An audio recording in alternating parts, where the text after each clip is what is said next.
पागल सी लड़की। एक पागल सी लड़की पूछा करती है ये मुझसे, क्यों इतनी मोहब्बत करते हो तुम।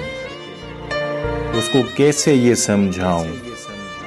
आंखें झील समंदर हों तो डूबना अच्छा लगता है।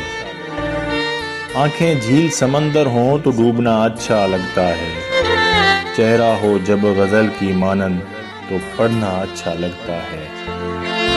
मिलते रहना, बातें करना, हंसना अच्छा लगता है। ऐसे में तो जीना अच्छा लगता है, मरना अच्छा लगता है। एक पागल सी लड़की अक्सर पूछा करती है मुझसे, क्यों इतनी मोहब्बत करते हो तुम।